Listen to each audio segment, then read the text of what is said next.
Well, welcome back, guys. It's been a while, I know I've missed you, and it's apparently the last Inside Star Citizen of this season before Season Con. So we have a sprint report called Sprint Tok Yai. I have a feeling we're going to see the Santok Yai, a ship I'm quite excited about. So here we go, let's check it out. Let's listen to what Jared has to say.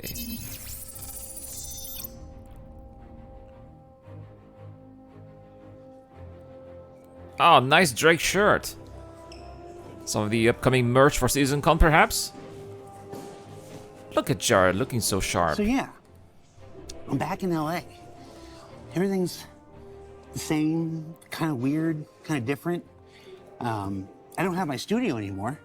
I'm pretty sure they turned it into an Airbnb. There was a family of 4 in there when I looked.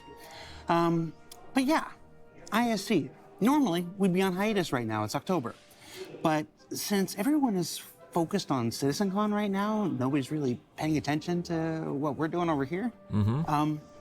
I think we can. I can tell Jared is excited to be back home. You know, he's from LA. There's nothing such as the feeling of going back home. That's kind of the looks in the eyes that I had when I went back home myself this summer. So yeah, actually squeeze. that's good. It's good to have CitizenCon in things. Los Angeles. Yes, that'd be the sort of thing you're kind of interested in. Now, if you've forgotten what a sprint report is, It's that's been a a bit while different than indeed. normal ISC. We don't do developer interviews. We don't. The ISC gameplay capture team doesn't create any footage. We literally, and when I say we, I mean me. We dig into the development review folders that are, internal, that are just meant to kind of update everybody internally on where they are on something, and we pull those and present them to you, with me telling you, giving you a little context about what you're looking at. It's not in 4K. That's it's okay. not professionally created. Nobody, when they made this stuff, thought it would ever be seen publicly. But it's as true and as honest and as behind the scenes an update as we ever do. So yeah, without further ado, let's do Sprint been a Report. while. It's been a while. Pre-CitizenCon edition. The stuff Come on. we can talk about that Stuff isn't we going can to talk spoil the big events in 2 weeks. Now, how big is that Let's going to start be, right? things off So with let's a see. look at continuing work on the ship Tresspass system. Oh! Now, ship Tresspass is the seemingly simple system that will dramatically affect PvP in the verse by correctly determining and setting hostility for uninvited guests. Oh yeah, they did talk about that in the last monthly report. I'm so glad that it's finally making some progress, right? So you get into somebody else's ship when you should not, you're not invited, you're gonna get a crime stat. And you can, if somebody gets into your ship as a result because they have a crime stat, you'll be able to kill them.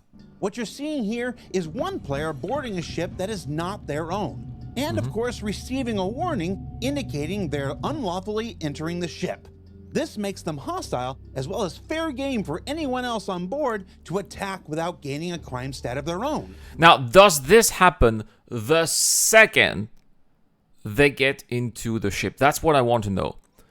This has to work the second they get into the ship. They're not invited. They put 1 foot in the ship, then they're fair game. That's what it should be, in my opinion. There should be no mercy for stowaways or people who enter your ship, because otherwise you're gonna have sneaky little sneakers who are going to find ways to find loopholes to then eventually get to kill the owner and take the ship.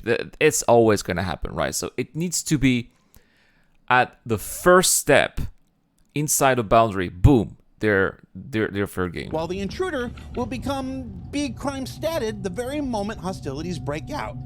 Go where you're not supposed to be and risk the consequences. And yes, this also accounts for you as the ship owner following the intruder back to their ship, where you'll be able to hunt them without fear of getting a crime stat yourself.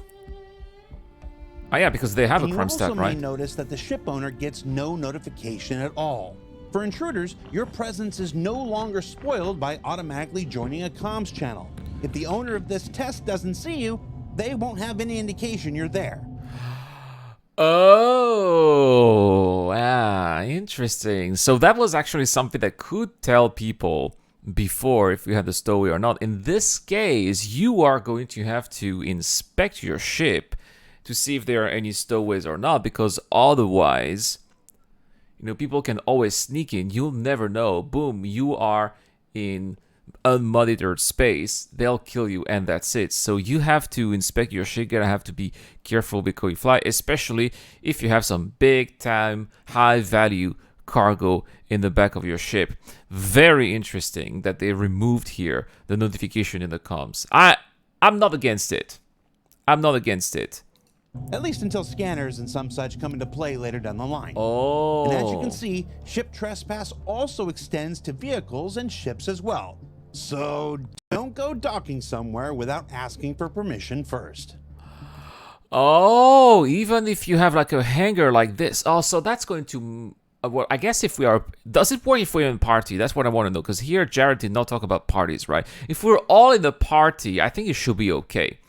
But if we're not, then let's say, for example, you have like a mothership gameplay where you have all those little furies, for example. Make sure you're in that party. Make sure you're invited. Otherwise, you'll get that crime stat, right?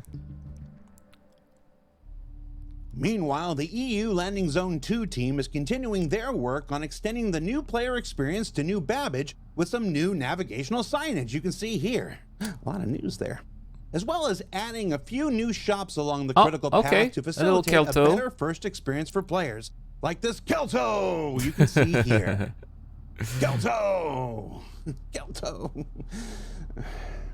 I blame. Well, we need a few more shops at New Babbage. I think that the signage was already pretty good, so I'm not really sure about what they are going to be adding there. It's not like it was, for example, Area 18, which was quite terrible indeed. I think New Babbage was okay. Board gamer for this. And the EU PU team has made some changes to beams, tractor, and salvage alike that will now allow for independent operation on vehicles like the Vulture you see here. This will allow users to mix and match tractor and salvage beams for simultaneous yet independent control via dual sticks or gamepad, and provide for more dynamic use cases as resource gathering systems continue to develop. I would be incapable of using a system like this. I can't use my two hands at the same time. I can't do two things at the same time. It's so hard. For example, I'm a bass guitarist. I can't play and sing, for example. Impossible. It's just no way I can do two. And that's the same with my hands. I cannot have one joystick doing one thing and one other joystick doing another thing. I just can't imagine that. Yo, Deplorable Infidel, the new nebulae and stations look amazing. They'll be used for a new dynamic event called Blockade. Perhaps, Deplorable Infidel. Perhaps.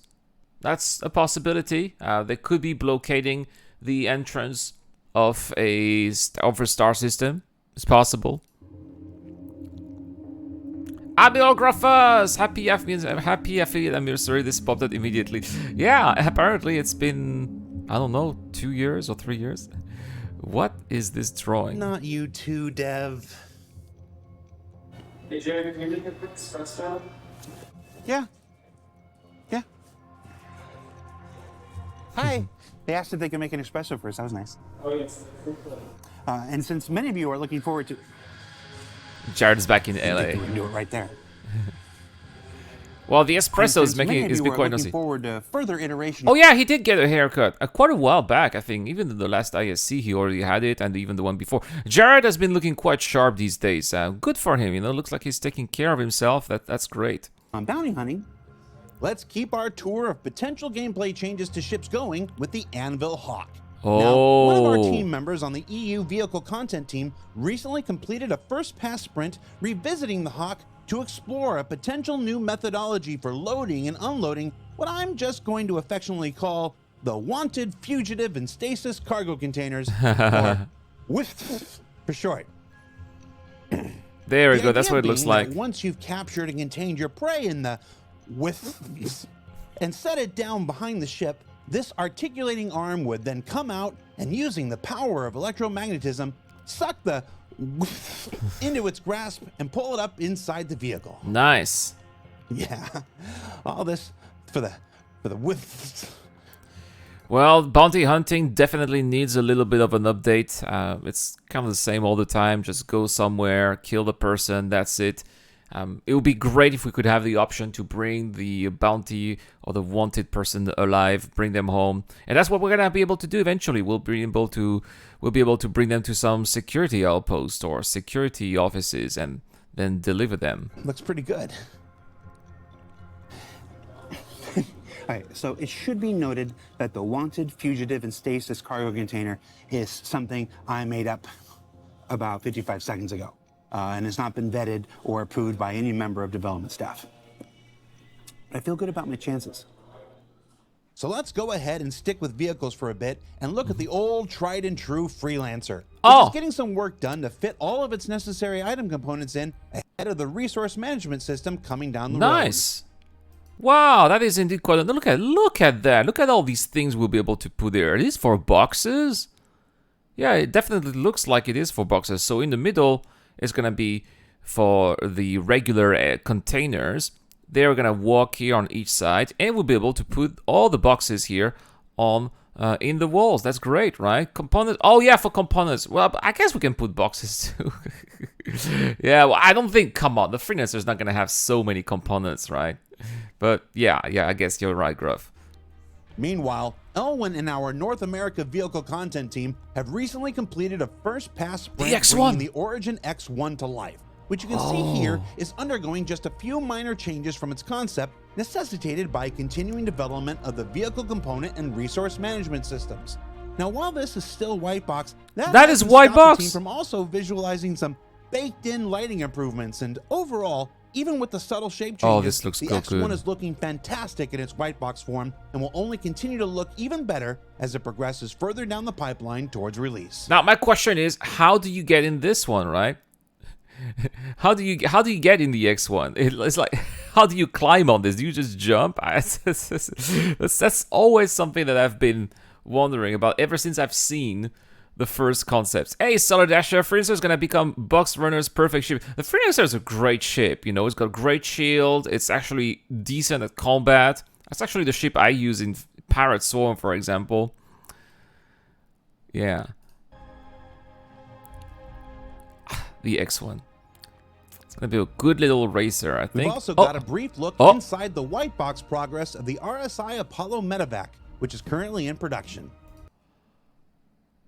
Oh, finally. I've been waiting for this ship for such a long time. It's sitting there in my hangar. Oh, that is nice. This ship looks so great also. One entrance again. It's gotta have an elevator on there, right? I don't know, Admiral Griffiths. It does look like it has one entrance though. Well, deplorable. The Freelancer is not a fighter. It's a cargo ship. It's supposed to have turbo vision and fly like a brick. But I like it. Okay, so they put the inside with the right sizes for the different rooms.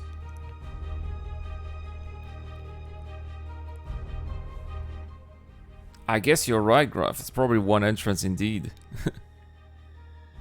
Oh no, there's an elevator. Look at that. Gruff, you're wrong. Look at this. That looks like an elevator. I think it has two entrances. Come on, it's RSI. RSI, they love their elevators, right?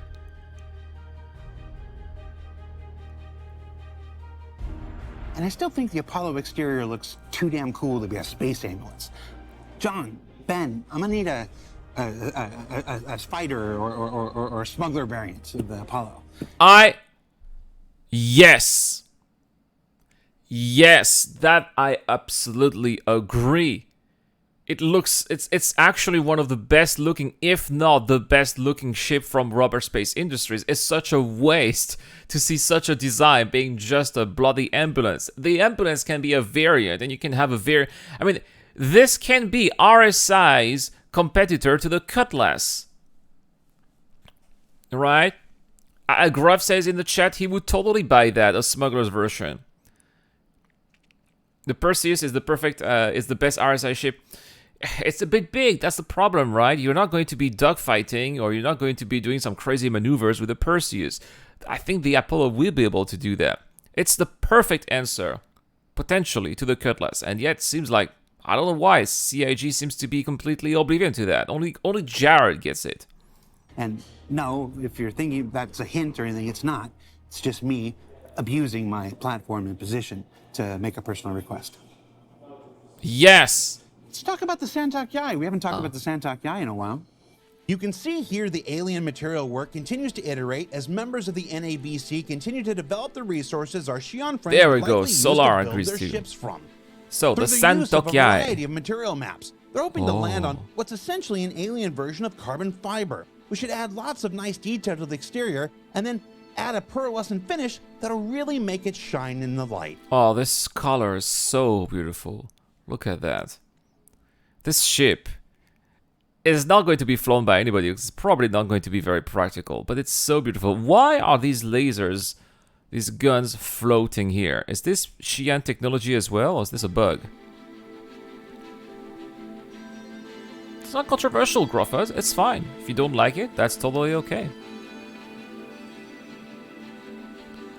Looks like a massive target. Yeah, like all the Xi'an ships. It's actually the same Look at the back of the with the wings. Kratual. And then let's take a look at the cockpit, which Oh. you might remember from our Alien Week update has been a bit of a challenge to get right. Yeah, that looks like the chair. That chair does not look very comfortable. I don't know about you guys. I would not like to sit on that chair. Wanting, of course, to give it that alien uniqueness while still being usable by the hands of humans and Zero State alike. Zero state alike. I like here the different writings here written in GN. That's also quite a nice touch to the alien heritage of the ship. And while we're talking about the Santok Yai, did you know that we have an entire team dedicated to branding over in the Montreal studio? We've rarely touched on it, but Nick Forden and his team over there are dedicated to developing the individual visual identities of Star Citizen's several hundred internal persistent universe brands, including this look at the brand document of Apoa, maker of the Santok Yai we just looked at. That's so cool. I like look at their logo. It looks actually pretty nice. Pretty definitely alien-ish. I like with the GN writing. Now, some folks might write branding off as simply marketing, but the work of this team has been essential to recent improvements to Hurston and Area 18 and New Babbage you just saw, allowing artists and designers alike to create consistent and immersive identities for each location. Yes, yes. Immersion, that's what it brings. Some people might think this is useless, but it brings immersion, believability. When you go to a place, you see all that branding, you believe that there's something going on out there, right? It feels like you are part of a whole world with so many different activities, so many other different entities doing their own thing, and you're just in there in the middle. That is the impression it gives you. And as this work extends to nearly every aspect of the verse, it'll continue to help define and refine all visual elements you'll encounter as citizens making your way through Stanton, Pyro, and beyond. Oh, Pyro cannot come soon enough.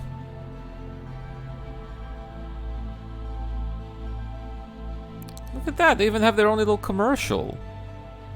I'm gonna need like a... Yeah? Yeah? Right now? All right, I'll be there in 5 minutes. There's 2 of me on the PTU right now. I can't believe it. I'm not even... the game is not even turned All on. right, so I gotta go do this thing, but Chad is right here, so I'm gonna let Chad explain this new improvement that's coming to the cargo system in Alpha 321. Take it away, Chad. Yeah, so I was doing some work for the tractor beam attachment with new larger boxes in the game. They are often these longer on one size sized boxes. And because of how they can fit together in the ship, across each other in all these kind of complicated ways, sometimes placing them in the ships is a bit tricky, and it can be a little finicky to get it just right, especially in tight corridors with larger boxes. And so I was adding some new functionality into the system so that whenever you're placing them around, if the direct placement underneath the attachment doesn't work, there's some fallback logic that'll look nearby where the placement is to try to find a good placement for the box, so that. But that already exists, right? Hey, Shadow Rise, how are you today? Nice to see you today.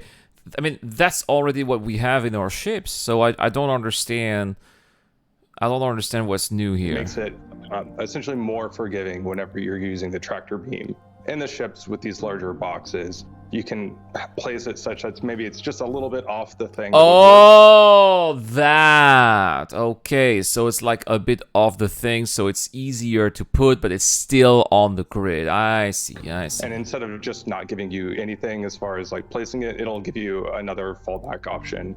And all that really means is that it is a little bit easier and quicker and more intuitive just to drag things around in the ships and get things together. Yeah, sometimes it felt a little bit clunky. Sometimes, you know, you think you could put a box, but it doesn't work, and you don't know why. You don't have any other solution or clues of what to do. And eventually, you know, you put the box on the ground, you think it's on the cargo grid, and it's not, right? So it seems like that's going to be an easier solution for all of us traders here, to make sure that our boxes are going to be counted for in our cargo hold. Okay. Just a little bit. This is going to be a life changer, dude. Yeah, this is like this is what killed me on, I mean, just this whole packing system and this tractor beam stuff. This is like, I nearly died on the Hull C getting it in, because it is incredibly sophisticated code for this stuff. It's like, I literally read a PhD thesis on packing algorithms implemented. Wow. Which is really fun. It's just the time He scale wrote a that suddenly PhD. I had to operate under because of circumstances out of my control. Made it very intense, but it is very cool. Like the stuff that I was doing, and so I'm excited about it. Dr. Chad And we're McKinney. hopeful this goes into 321. This functionality, yeah. Oh, it is. There we go. There we have it. So yeah, that's a sprint report. Hope you liked it. It's always good to have a sprint report and to see things are coming up very soon. I like this new function. Hey, you know, maybe I'll be trying it in the PTU, because I'm going to play Star Citizen 3.20 in PTU very soon. Anyway, guys, thank you so much for watching. And, well, let's move on to the next video, shall we?